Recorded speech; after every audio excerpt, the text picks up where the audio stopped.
এক রাত, মাত্র এক রাতেই রাসূলুল্লাহ সাল্লাল্লাহু আলাইহি ওয়াসাল্লাম জমিন থেকে আসমানের দিকে সফর করেছিলেন। মহাবিশ্বের স্তর পেরিয়ে তারকা, গ্রহ, গ্যালাক্সি অতিক্রম করে তিনি পৌঁছেছিলেন এমন এক জগতে যা আমাদের কল্পনারও বাইরে। কুরআনে আল্লাহ বলেন, আসমান ও জমিনে যা কিছু আছে সবই আল্লাহকে সেজদা করে। সূর্য, চাঁদ, তারা, পাহাড়, গাছপালা, এমনকি প্রতিটি সৃষ্টি। কিন্তু প্রশ্ন হলো, তারা কিভাবে সেজদা করে? আমরা তো সেজদা করি মাটিতে মাথা রেখে, কিন্তু কখনো কি কেউ তারাদের আমাদের মতো ইবাদত করতে দেখেছে?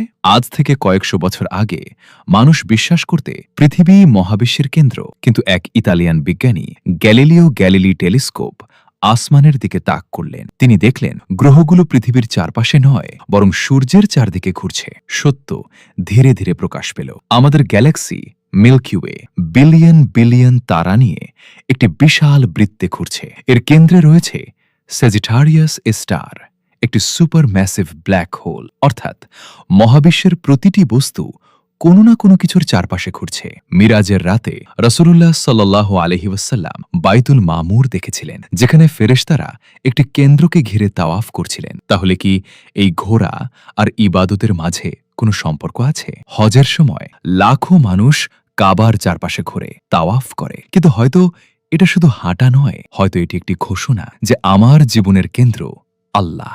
মহাবিশ্বের প্রতিটি কণা আল্লাহর নির্ধারিত নিয়ম মেনে চলছে। তারা অবাধ্য হতে পারে না, কিন্তু মানুষ পারে। তাই যখন একজন মানুষ কাবার তাওয়াফ করে, সে শুধু ঘোরে না, সে বলে, হে আল্লাহ, আমি স্বেচ্ছায় তোমার নিয়মের অধীন হলাম। হয়তো এই কারণেই তাওয়াফ ইসলামের অন্যতম গভীরতম ইবাদত। আর একদিন যখন এই মহাবিশ্বের কক্ষপথ থেমে যাবে, তখন প্রত্যেক মানুষ জানবে সে তার জীবনের কেন্দ্র হিসেবে কাকে বেছে নিয়েছিল।